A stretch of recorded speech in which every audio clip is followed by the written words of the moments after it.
So we're going to kind of do a bit of a crash course here, where we're going to talk about, planning your astrophotography photo, and then dive into kind of a couple edits, because both of those things, are critical to taking astrophotos and differ a little bit from the rest of the photography genres.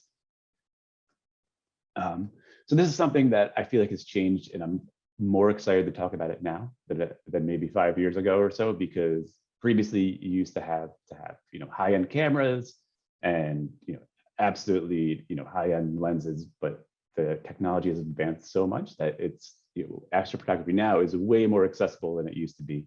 You can spend $500 in a camera, or have a camera that's a few years old, and it still performs really well.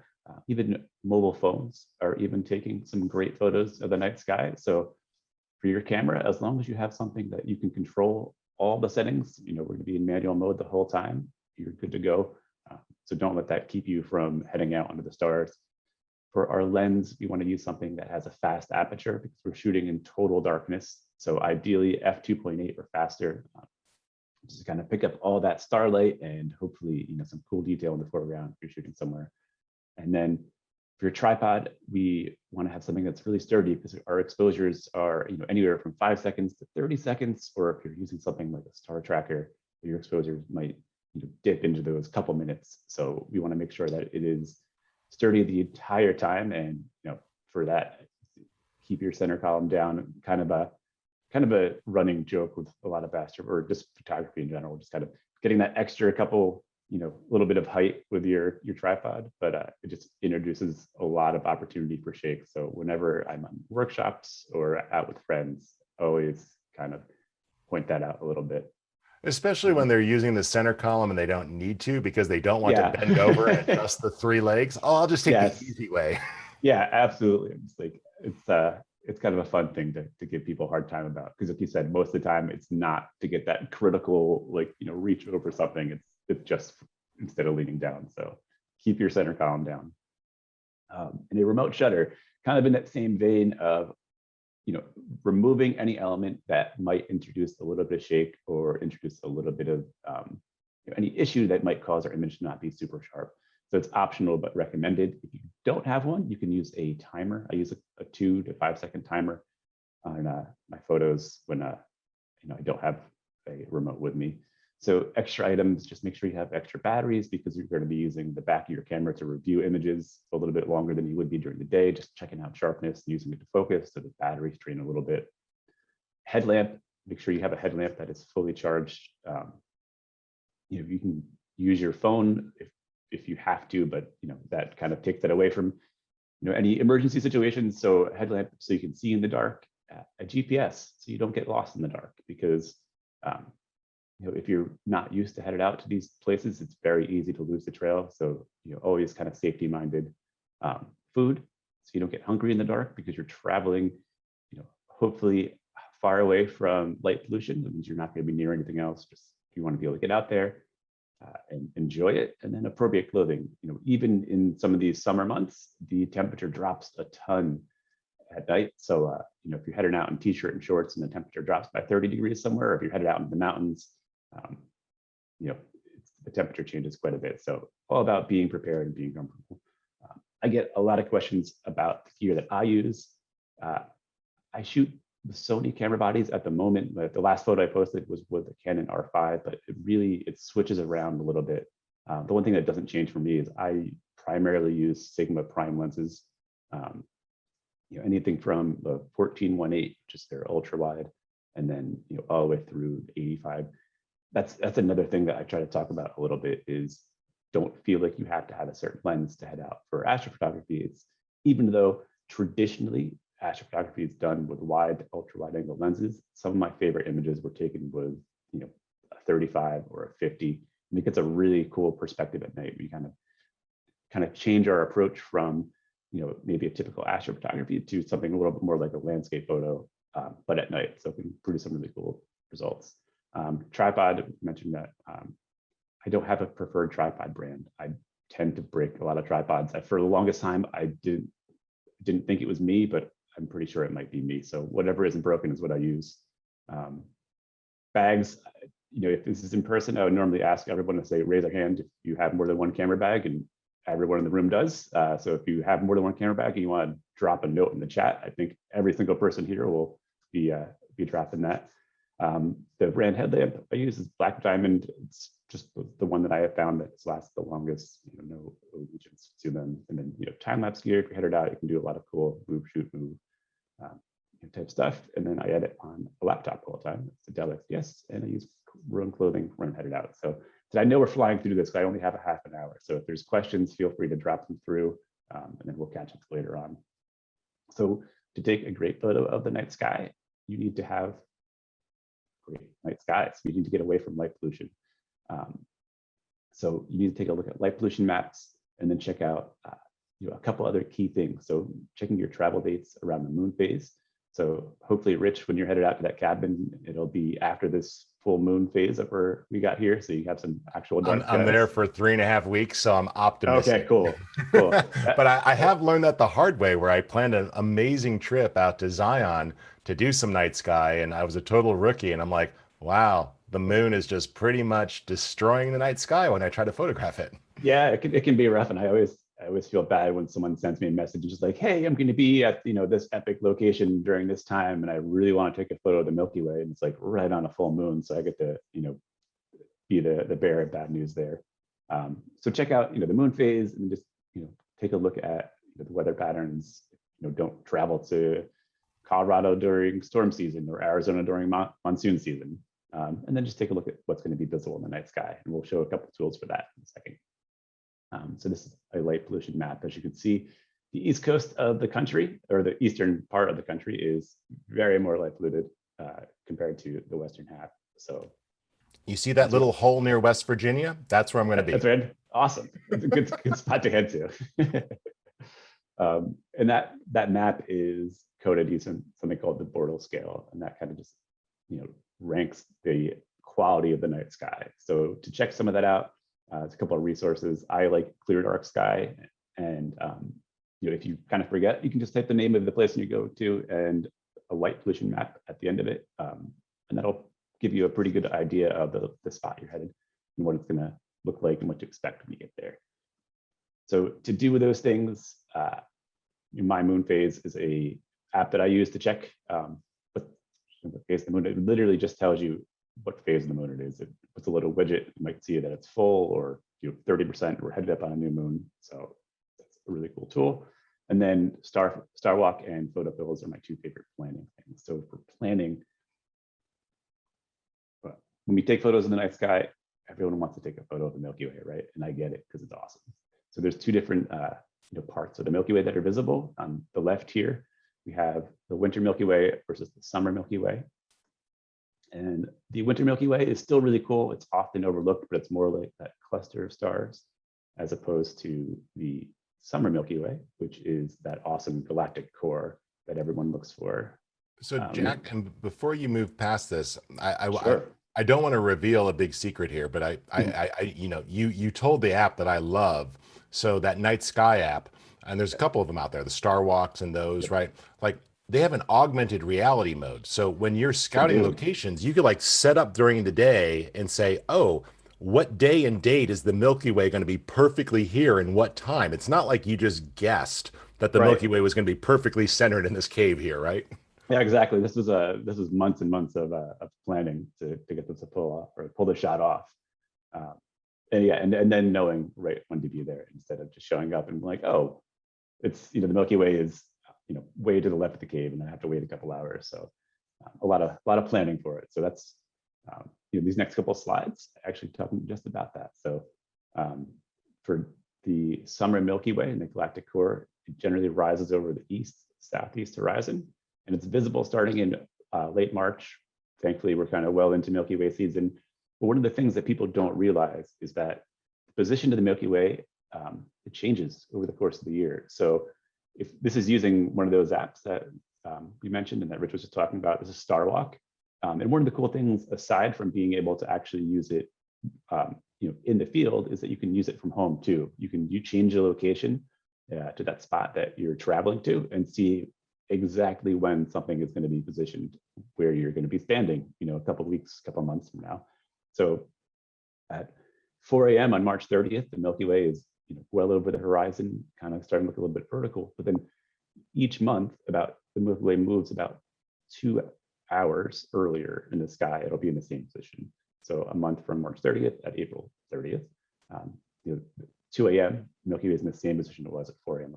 30 days ago. And the same thing as it gets a little bit closer to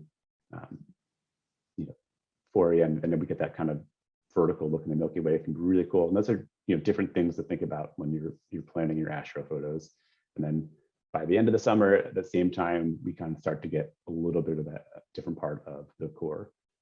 So I know that was a super crash course and there's tons and tons of stuff, but I would really love to jump into Luminar and kind of show a couple different photos that I've got here and a little bit. That was very useful information, Jack. Cool. Awesome. Put it this way, it's kind of like when you talk about like, what do you remember from college? So I've been on a night sky workshop for a week, not with you, mind you, but I'd love to at some point. But you actually hit on every single thing that I actually made myself remember, wrote on my phone, and have printed out on my cheat sheet card that I have in my bag. So those were the essentials, folks. So like, that's like the 5 things not to screw up. Right. Yeah. It's so there's a lot to consider, and planning is just so important because when you get out there, it's going to be in the dark, right? Ideally, we're going to be in a complete dark area. So then trying to figure all these things out when you can't see anything, it just adds an extra level of stress that hopefully you don't need, because you're hopefully going somewhere that's really beautiful and peaceful. So stressing out over all these things and trying to figure out what's where and what you have to use, kind of the exact opposite of what we're going for, right? So I very, very recently, I think it's just there in the marketplace on the Skylum site for the first time today, I have developed new presets or new templates for Luminar AI that I'm very excited about. And there's also kind of a companion ebook, kind of infographic ebook that goes over the stuff I just covered, and a bunch more, all circling around the Milky Way. That's just that bread and butter of shooting the night sky, what everyone loves. So for me, night sky images are about achieving a balance, because we're taking photos that try to pick up detail from these really dark foregrounds, but then also pick up a lot of detail from the night sky that's light that is incredible, impossible distance away.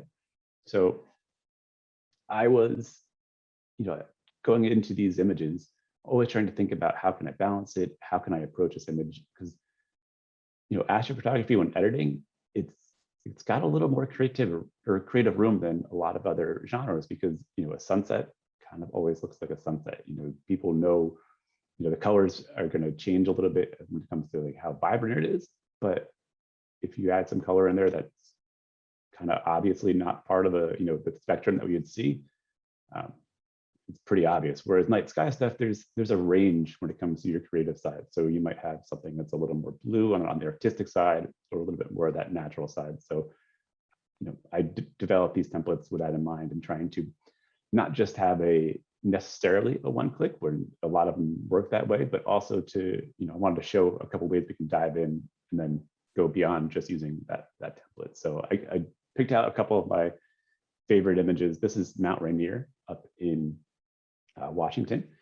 Incredibly dark skies there, and this is just a completely unedited image.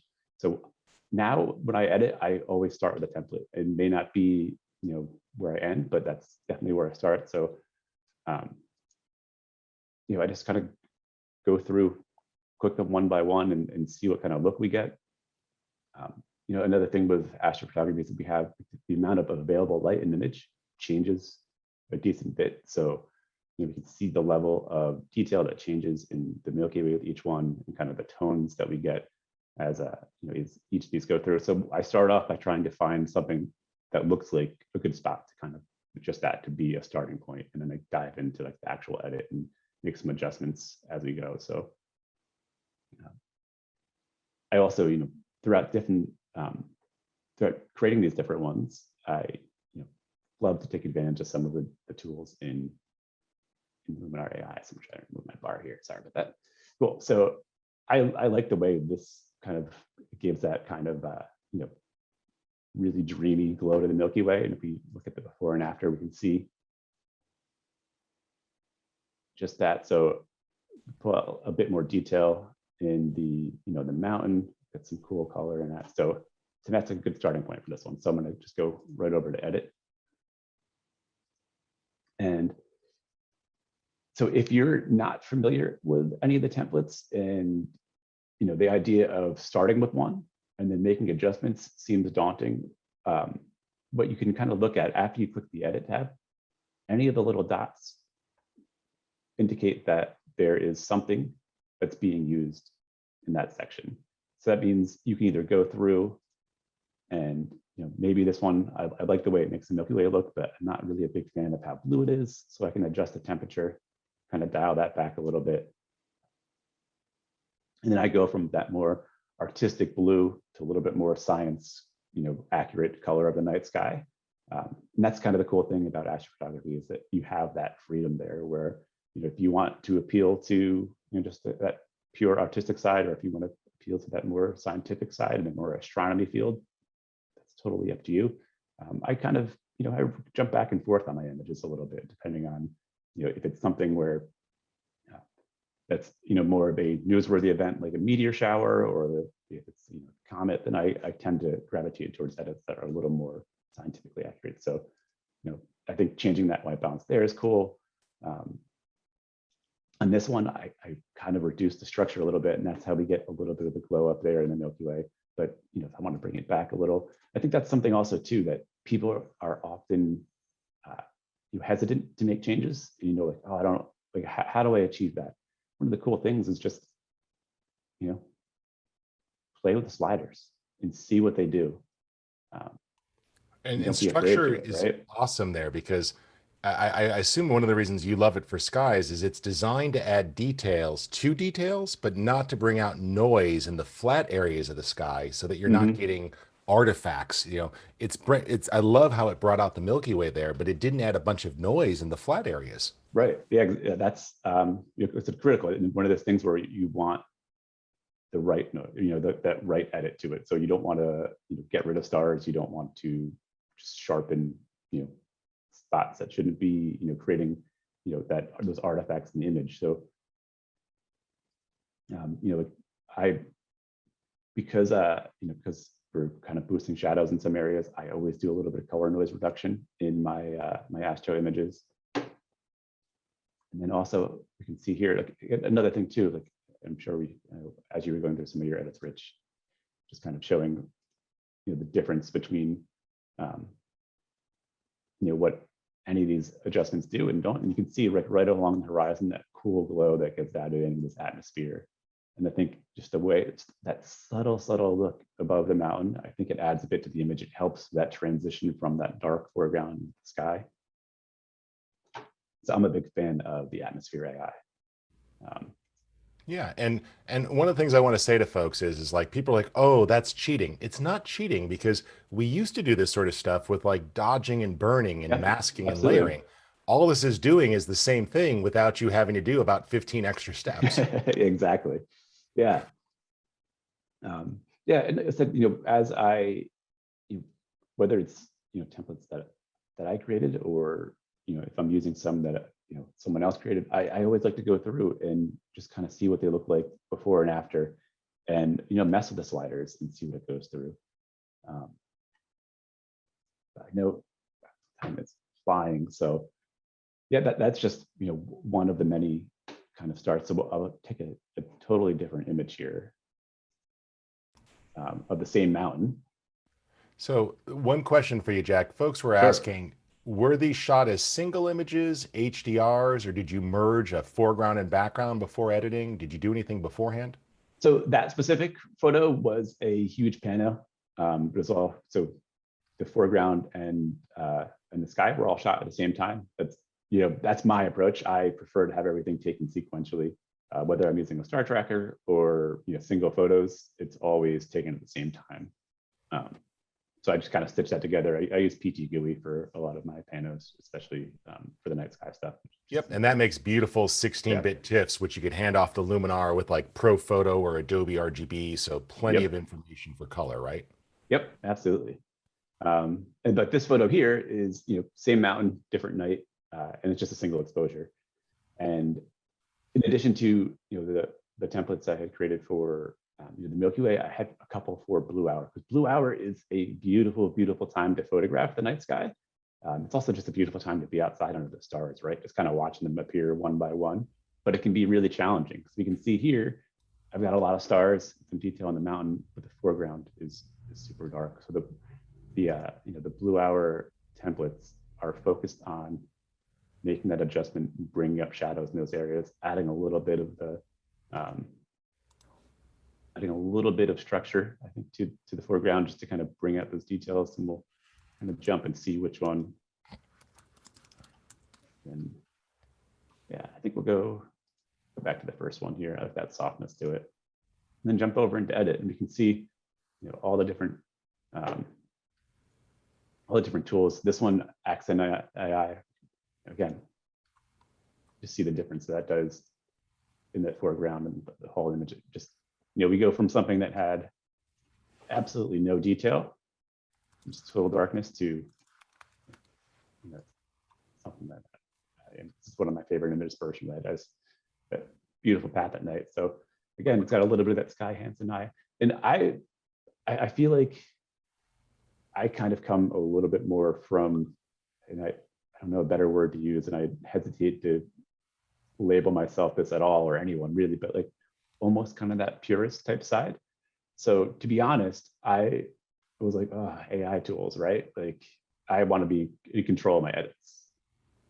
And then I started using them, right? And then realized that, okay, yeah, these are actually really cool. And especially if you're kind of in that weird creative rut where you're not sure to take an image, that there's something cool there, but you're not quite sure what it is exactly.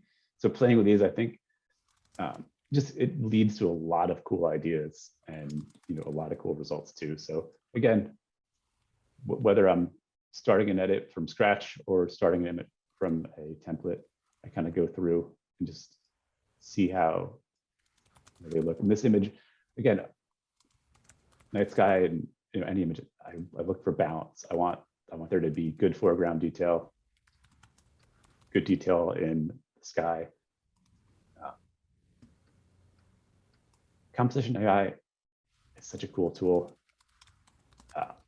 It knows that maybe this rock over here is not the best that spot. So I apply that. And I think that is a really nice crop for it. And then I don't know about you, Raj.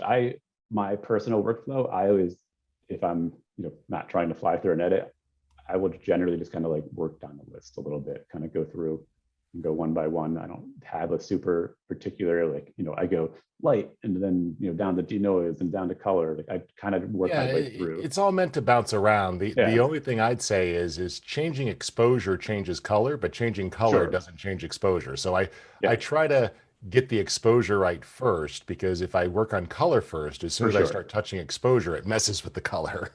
Right. Yeah, that's definitely something to be aware of once you kind of dial it in. If you make any other adjustments that then kind of take you further away from that one edit you had dialed in. This is another tool that I absolutely love in Luminar AI is remove color cast. I feel like it does such a good job in your astro photos. It just, because very often we'll either have just kind of a weird tone in the foreground, and not so much in this image here, but remove color cast. If you are editing your astro photos, definitely check out what kind of results you can give. Like, it just kind of dials in that color of your foreground really well. So pause for 1 second, Jack. I just want to give people a quick check-in here. So our next presenter, Jim Nix, will be starting in about 3 minutes. And Jack, if you wouldn't mind me asking, would you mind, after you're done with your presentation here in about 2-3 minutes, could you take a look at the chat pod and the Q&A pod? There's some great questions for you that if you have time to just type a few answers before you leave us today, I know it would make people really happy. They want to tap into your expertise. Yeah, I would love to. And I'm excited for Jim's presentation as well. So yeah, it's a half hour flies through when you're trying to get a little bit of planning and editing, but Yeah, You're and it doing was great. Go ahead and just well, finish up thanks. this edit. I want to see where this one goes. This is so peaceful. You're just making me feel soothed and relaxed here with this beautiful image. Awesome. And I appreciate that. But yeah. So then again, just kind of going through and seeing, I feel like especially like, for these kind of transition time images, that blue arrow, like that a little bit of haze just adds like a nice little bit of softness and that peacefulness like you mentioned, Richard. Um, yeah, I feel like that's like it's one of the habits I try to break free is I can spend forever just kind of messing with stuff and kind of figuring out like cool, like oh, I really like that, and then if I Yeah. keep going, I'll just I'll edit to no end because I just really And enjoy the Jack, I don't process. know if this one is part of your workflow. I don't want to put you on the spot, but have you ever tried Sure, super contrast at the bottom there under Pro? I It's have. I love Yeah, that tool for like because it just lets you sort of fill in the shadows or tweak them, yeah, and then the ability to move where it is, like you just move it a little bit, and it's kind of like curves and everything else. So move that balance slider underneath that, and you'll just see a super gentle transformation on your shadows there. It's just so natural because it's unlike a shadows adjustment or a curve where it just overdoes it. This is so subtle. yeah. Like I said, I think, oops, clicked off it, but yeah, that it's a really cool tool, especially for images where we're inevitably dealing with areas that are pretty dark. And because I do think it's okay to have shadows in your Astro images. Like Absolutely, it's it's it's it's all night. about It's the night. yeah, it's nighttime, so I don't want to have everything super looking like the day and then have the Milky Way glaring above it. But yeah, it's a really cool tool as well. Well, Jack, this has been beautiful, and I appreciate that you're going to answer some questions. And I'm going to put it back into the chat pod, folks. As Jack said, he's got an awesome ebook and a new bundle of templates available in the store. And we do have a coupon that you could take $10 off all items. There's no limit. So I put that into the chat. And Jack, as well, please put into the chat pod. I know that you offer workshops and you've got a website Sure. with more resources. So just tell folks, for those who can't see the chat pod, where can they go to find out more information from you? And then feel free to answer a few of those questions and share a couple of relevant links in the chat pod too. Cool. Yeah. My website is just jackfusco.com, or on any of the social channels, just at Jack Fusco, and kind of constantly updating there. And I try to do these kind of little, like I'll jump on lives and do little edits and stuff. So yeah, a bunch of workshops coming up that'll be announced soon. And yeah, thank you so much, Rich, for hosting this, and Skyle and the whole team for having me here. And Jim, I apologize for running into your time a little bit. Oh no, that wasn't you. That was me Oh. interrupting you with questions, but you had so many people just what you're doing. Jack, great job. And this is Well, just such a beautiful way to start the morning. You have great images here, and I'm really happy. And folks, so you understand our approach to templates. Jack, feel free to stop screen sharing when you have a sure, sentence so Jim can sure. queue up. But one of the things I think is important here is that, we work with folks like Jack here, and actually partner with artists. And so, when they make templates, we want them to be willing to share their knowledge. And so we try to find photographers who are excellent at what they do, but also love to help other people. And so, Jack, I know the best way that people can learn would be to go on a workshop with you, but not everybody has that luxury. The Sure. fact is that you've shared your approach to editing by making templates and making this ebook. So I think that that'll really help folks. Well, Yeah, that's and awesome. Go ahead. I would say that's certainly the hope. And the as far as the templates, there's something I use too, right? And that's I think something that I feel like is important, because I wouldn't want to pass along something that I wouldn't use myself. It's Yeah, no, it's um, great that you've got that knowledge, and I'm really glad that you are so generous in sharing that. So we've got our next guest here, which is Jim Nix. And Jack, thank you again. well, thank Time you, does everyone. fly. You were Yeah. excellent. Feel free to Well, answer a thank you few so of those much. questions. I know people are going to look forward to hearing from you. Cool. Thank you so much. Thanks, man.